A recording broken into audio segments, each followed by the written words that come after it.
Killer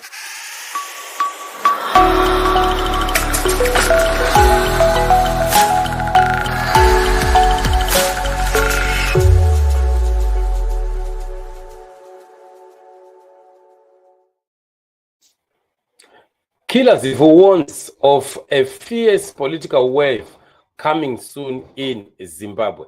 Family, you remember we are always following the statements of Killer Zivhu because we know that the guy, he says things as they are, and of course, he has got information of things that are happening in the underground. The man, when he speaks, I wish many people would listen because he does have information and he does not hide information. When he knows what he knows, he says it, and he has got his own ways of saying things, of explaining situations, and at times he writes in some kind of parable way, but he knows what he'll be talking about. And those that are mature in the politics of Zimbabwe, you'll be able to understand some of the things that Killer Zivhu will be talking about. So here Zivhu says, taking a break from Zim politics, the wave coming is too big for me. Will focus on social issues and other stories. Politics at this stage needs the fearless. As for me, I'm going fishing, right? That's exactly what he's saying. So Killer here is talking about an upcoming political wave, and he says it is too big and it needs those that are fearless, right? So when we look at the situation really on the ground, especially the factional fights that are in ZANU PF, Killer is quite aware of what really is brewing underground. There is a situation brewing. Although Mnangagwa and Marakashi may want to try to, paint a picture of things being under control, it is not true. Things are not under control at all, at all. The fights that are brewing already because of the tensions Mnangagwa has created. Mnangagwa created the tensions, like we have always been saying, that it's him who has started the fires for himself. And now the people are already on the alert, and it is too late that Mnangagwa might think of reversing some of the statements he's uttered in the past and some of the slogans that have been chanted by some of his bootlickers and his parrots. It's really very difficult. And the threats that we've also seen coming from many of them, especially on his side against General Chiwenga, and of course the plans that they did, the embarrassment that they did to the general during that ZANU PF conference that happened there in Bulawayo. So quite a lot has happened to the point that I don't think that even if Mnangagwa would want to calm things down, he is going to be able to diffuse the situation. It's not going to be possible.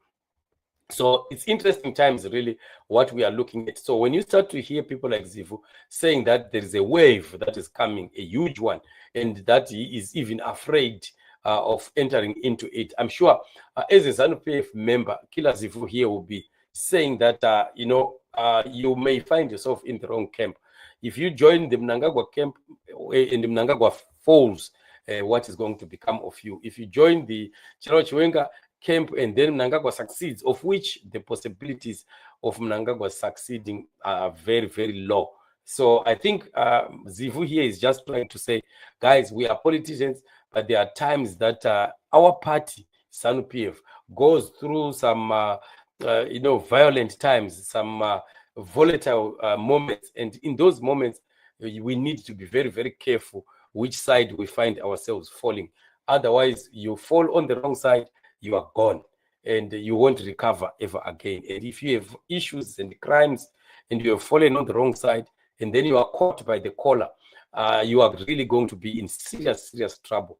And that's exactly the thing that we are going to see happening to many of the people, especially these that are following Mnangagwa, the Tinoma Chakaires, the Barbara Rhodzis, the Tatenda Maveteras, and the Owen Ncube Mudas, and the John Paradzas, and the rest of them.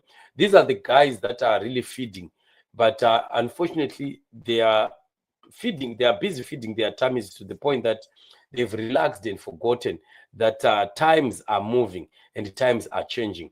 and Mnangagwa's days are getting numbered. They are not aware of that. They are busy, celebrating whatever that they are celebrating and thinking that they are invincible. Most people that follow Mnangagwa and are the parrots of Mnangagwa, they've seen him playing political dirty games from the past and him succeeding through almost like throughout.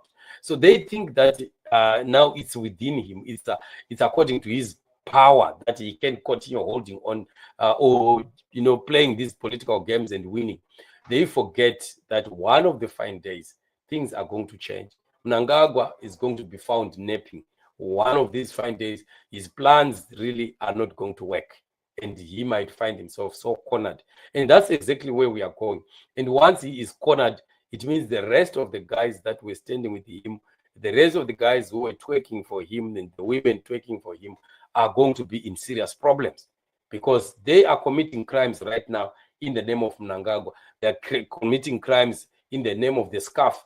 But the scarf and Mnangagwa both are going to fall to the ground one of the fine days. But Zimbabwe will remain. Zimbabwe will remain Zimbabwe. But ZANU PF may go, Mnangagwa may go, but ZANU PF will not, Zimbabwe as a nation will not go. It will remain alive and there. And that's when now things will start to turn around. And those that need to answer questions shall be found answering very difficult questions. So be warned, Barakashi and ZANU PF people. And some of you are seeing what is coming and they are already talking about it. I wish you could heed the words of people like Zivhu, very, very wise words that he always gives, that let us be careful what is coming. We might find ourselves on the wrong side of the game. And once on the wrong side, you are gone. Once you mess up, you are gone. You see, that is exactly the very, very interesting thing that is ahead of us. Let's continue to pray for our nation. Zimbabwe needs our prayers. Zimbabwe needs our declaration. Zimbabwe needs us to continue to gather and to speak about what is happening in our nation, to put pressure on ZANU PF and knowing that ZANU PF must go. Mnangagwa and ZANU PF have done enough against the people of Zimbabwe. And it is high time now that they must give up, give in and go and allow a new breed of leaders to come in, leaders who are going to push the right agenda for our nation, who are going to have Zimbabwe at heart, who are going to work hard for the nation. And then we will begin to see Zimbabwe prospering. Otherwise, Zimbabwe will not rise ever as long as ZANU PF is still in power. But God is in it in this season. We are seeing the signs. We are seeing really that the hand of God is really upon the SADC nations as well as Zimbabwe itself. So we will definitely be celebrating the freedom of Zimbabwe not far from now, very, very soon. Let's continue believing. Let's continue praying. Let's continue also supporting the platforms that are bringing the gospel of the freedom of the Zimbabwean people. Shalom. Remain blessed till we meet again. As of now, allow me to sign out. You are blessed, family.